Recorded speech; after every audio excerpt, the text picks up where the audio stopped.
I turned 75 last spring, though some mornings my bones insist I'm older. After my husband, Charles, passed away 3 years ago, the silence in our old house grew too heavy to carry. My daughter, Marcia, insisted I move in with her and Tyler. Just until you feel steady again, Mom. I believed her. I wanted to believe her. A mother's heart clings to promises even when they're fragile. Life in their home was comfortable at first. Not warm, but comfortable. I kept to myself, cooked dinner when Marcia worked late, helped with laundry, and made sure Tyler always had breakfast before leaving for his classes. It wasn't the life I once had, but it was enough. I told myself that living with family meant never being alone. I didn't yet understand that sometimes the cruelest loneliness is the kind that exists inside a house full of people. One Tuesday afternoon, the air felt strange, not heavy but expectant. Marcia and Tyler gestured for me to join them at the dining table.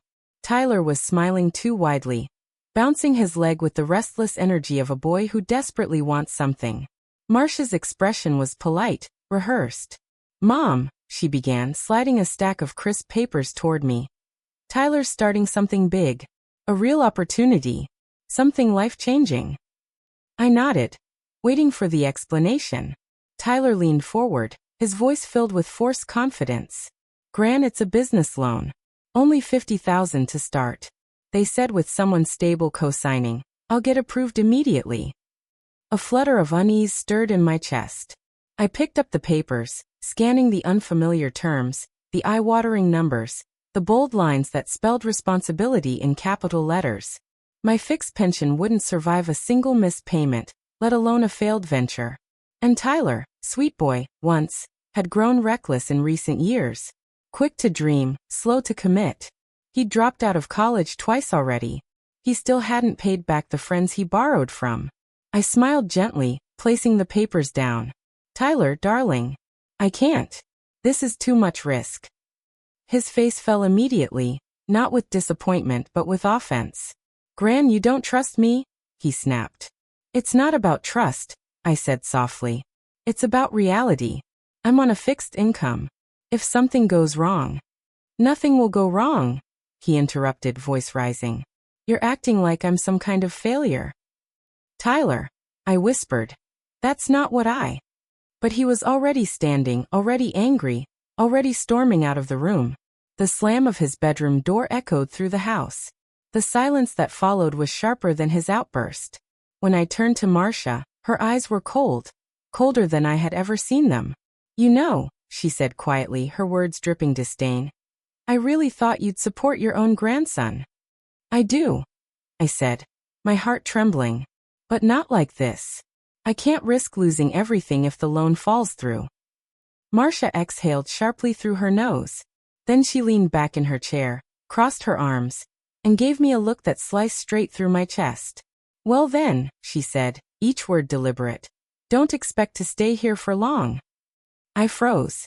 I heard the betrayal in her tone before my mind could accept it. This was my daughter. The child I raised alone. The girl whose scraped knees I kissed, whose tears I dried, whose dreams I nurtured.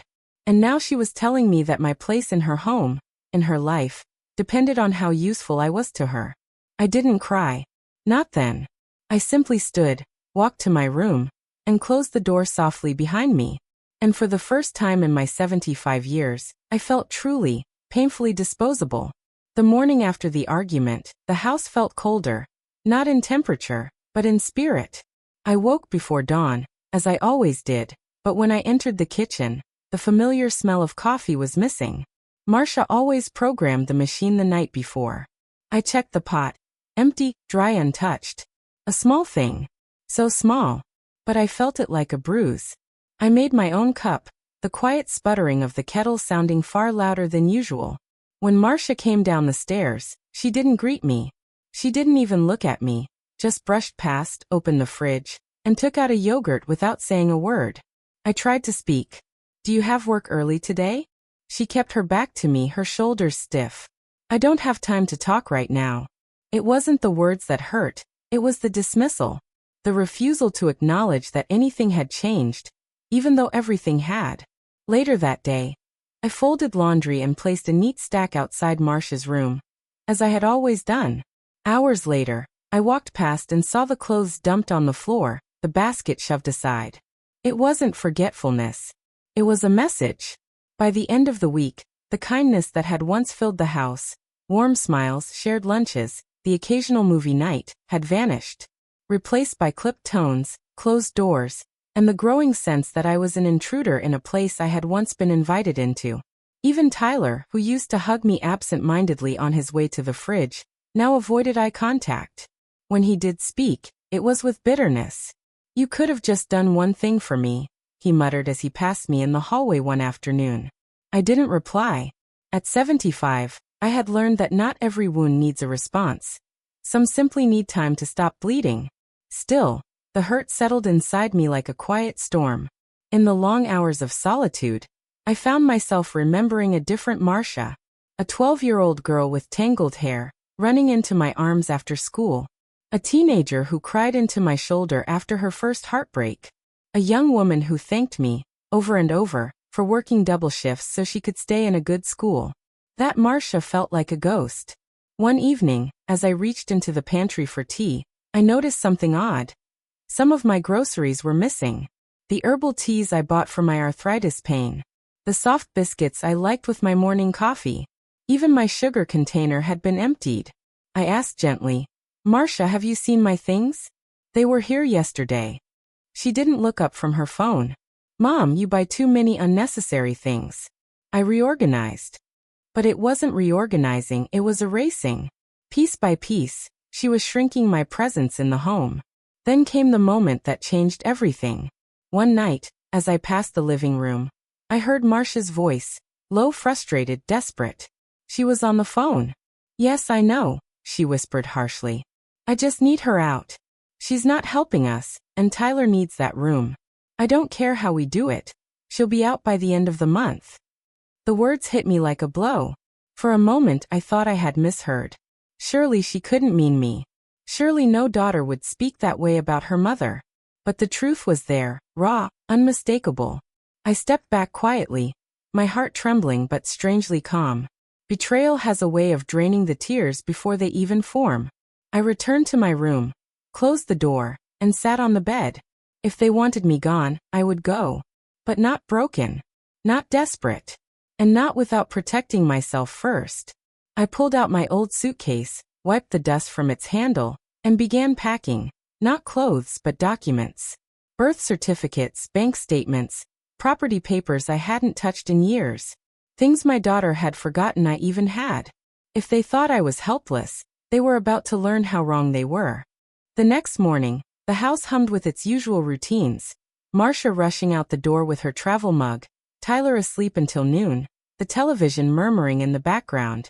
But inside me, something had shifted. The hurt was still there, yes, but now it sat beside resolve. A steadiness I hadn't felt since the years after Charles passed. When I learned that survival was not a choice but a duty, I waited until the house emptied. Then I opened the drawer of my bedside table and pulled out my small, worn address book. People keep everything on their phones these days, but I've always trusted paper more. A lifetime of numbers, friendships, doctors, and important contacts, some crossed out, some faded. I flipped through until I found the one I wasn't even sure was still valid. Mr. Donald Whitaker, attorney at law. He had been Charles's lawyer, a man with a gentle voice and sharp eyes. He had handled our wills, our small investments, the property deeds, things I had stopped thinking about after the grief swallowed me. I dialed the number. "Whitaker and Sons," came a familiar voice. "Mr. Whitaker," I said softly, "this is Evelyn Thompson." There was a brief pause, and then warmth flooded his tone. "Evelyn, it's been a long time. What can I do for you?" I told him everything. Not the emotional parts, no tears, no trembling voice. Just the facts, steady and calm. My daughter's ultimatum. The loan I refused to co-sign. The quiet hostility growing in the house.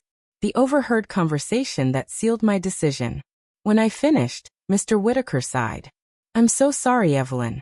But I'm glad you came to me. You need to know, you're not nearly as vulnerable as you think." "What do you mean?" "Do you remember the property Charles put in your name? The small rental house near Maple Street?" My heart stumbled. That old thing? I thought. I thought we sold it years ago. No, he chuckled. You talked about selling it, but ultimately decided to keep it as a backup. It's still yours, fully paid off. It needs some repairs, but the structure is solid. You actually have a very secure place to move into. For a moment, I couldn't speak. While Marcia and Tyler were treating me like a burden, I had been sitting on something they hadn't even remembered existed. Something they assumed I didn't have. Something that meant I wasn't helpless. I wasn't trapped. I was free. We arranged to meet the next morning. When I arrived at his office, Mr. Whitaker already had contractors lined up to give estimates on minor repairs. He guided me through updating a few documents, things I hadn't touched since before Charles died, ensuring that no one, not even Marcia, could access anything without my consent. As he handed me the new copies, he said gently, "Evelyn, you have more independence than you realize. Use it." I nodded, a lump forming in my throat, not from sadness, but from a strange, blooming strength. 2 days later, the repairs began. I visited the little house. The paint was chipped, the air smelled faintly of dust, and the garden out front was a wild tangle of weeds. But it was mine. Every wall, every crack, every inch. Standing in that quiet, empty living room, I felt something I hadn't felt in months: peace. I returned to Marcia's house that evening, unnoticed. A ghost in my own daughter's home. While they argued in the kitchen about Tyler's loan, I went to my room and packed the rest of my things. Slowly, carefully. I didn't want to slam drawers or alert anyone. I wasn't leaving in anger. I was leaving with dignity. Before I closed my suitcase, I sat down at my small desk and wrote Marcia a letter. Not to accuse her, not to plead. Just to remind her that I had loved her, raised her, and given everything I had. When I left the letter on my pillow, I allowed myself one final look at the room that had never truly felt like mine. Then I walked out quietly, suitcase rolling behind me, my spine straighter than it had been in years. Marcia didn't see me go. Tyler didn't notice. But they would notice what came next. I wasn't leaving empty-handed. I was leaving free.